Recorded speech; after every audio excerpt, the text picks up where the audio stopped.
Feels good to be back. Today's adventure, we are at St. Louis Park, Minnesota at REM5. This place is on the cutting edge of VR technology with all sorts of games. My goal for today is to go from a novice to an expert. Let's see if I have what it takes. Let's go check it out. This is Fun Across America.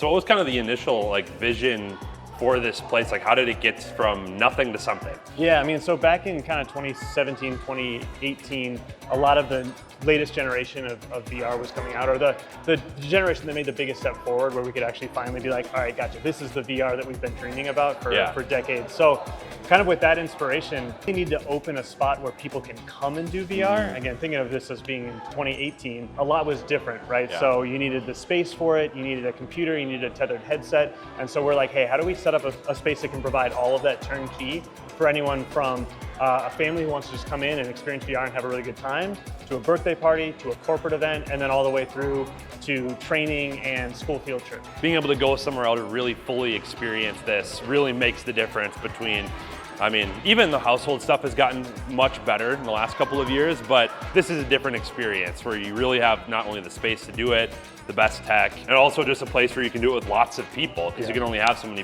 people at your own house. Yeah, and I think what really kind of separates us too from maybe other similar venues is that, you know, we're super white glove service. We understand that the tech can be really intimidating, so we just want to make it fun, inviting, because we can have, later today, we'll have 3 generations from an 8-year-old, his parents, and then grandma will all get to do VR together. And so we make sure that it's just all turnkey, and of course the great food and beverage is another great reason to kind of stop by. Food in the virtual world is way better, more flavorful than I thought it would be. When we popped in here, I was a little surprised, but I was like, oh wow, I kind of just assumed it would be a warehouse, do some VR, would go home. But you have really good food too, and I'm sure that's been a calling card for people to come and hang out, eat some good food, stay a while, especially when you're doing Beat Saber or the archery one and you're working up a sweat, you're gonna need to recharge. This one is a basketball game where I'm supposed to shoot free throws and other shots. They said this one is tough for a lot of people, but they also don't know how much Wii Sports Resort I played back in the day. Alright, that's fine. Basketball's all about scoring anyway. Okay, now first try, hey man, that's your natural. You're a natural. In our entryway here, we've got kind of a lounge space where, say you're getting ready to go into your pod, you can still kind of hang out. We've got, of course, our retro gaming platforms that we're a big fan of. Let's see, we got the PS1 and the GameCube out right now. So, you know, again, VR is not all about just for games, and we'll kind of get into that in a little bit, but at the same time, we've got a soft spot for kind of where we've been, what we grow up playing. I'm a big N64 guy, and so kind of getting those out here in just kind of our front lounge too.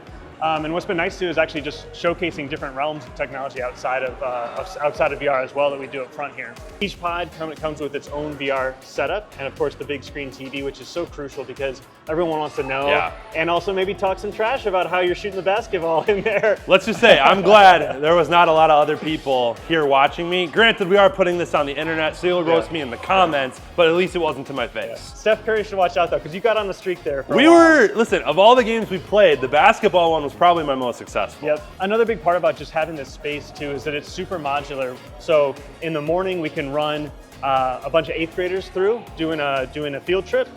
During the day we come in, we have birthday parties, and then at night we can either throw a wild art party in here or a corporate event, and we can just kind of move the furniture around that makes sense. So sometimes, you know, you'll be here kind of at your pod on the weekends, but say we're doing a big event, we kind of shift it so that it's more free roam. If you want to come try an experience, we've got it set up over here. If you want to make something with art, we've got it over there. And you know, so it's been super flexible to do a lot of stuff that nobody else on the planet can do, because they just don't have this much technology and flexibility under one roof, which has been awesome.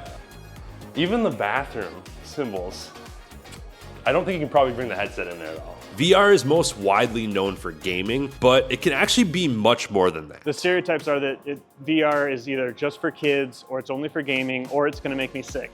And so we do a really good job of helping people figure out, hey, what's going to be the best experience for you? So you got to try a lot of our favorite games.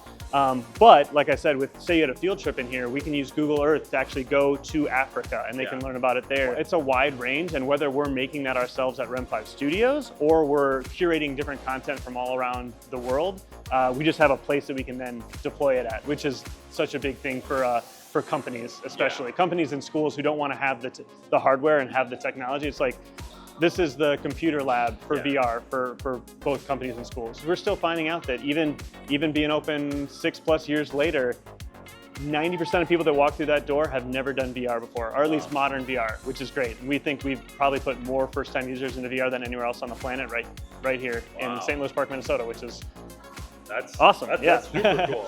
Are there any other like causes that you have, like people come to use this space? Yeah, I mean, we're big fans of how do we use VR for good. For example, we actually went to Zambia and filmed a polio vaccination campaign in October, and we filmed that in 360.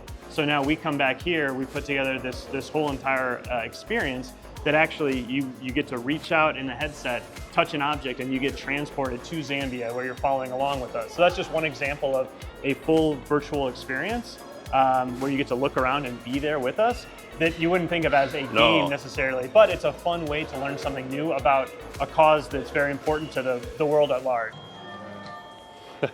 Freeze frame. Just an FYI.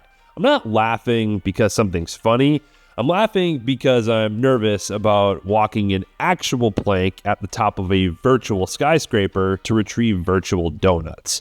Fortunately, it is VR, which means I probably won't hurt myself, but unfortunately, that also means no real donuts.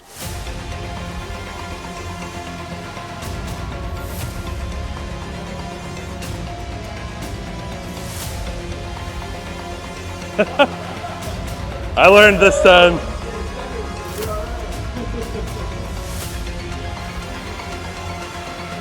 Having the big feet does not help either.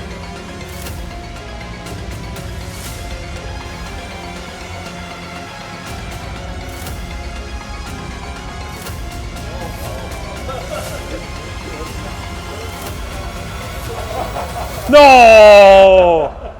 Oh my gosh. That was REM5. We had a blast. I barely survived, but I'll come back again another time. I will see you at the next place. Man, that was so much fun. Nate, you're still in the game. Huh?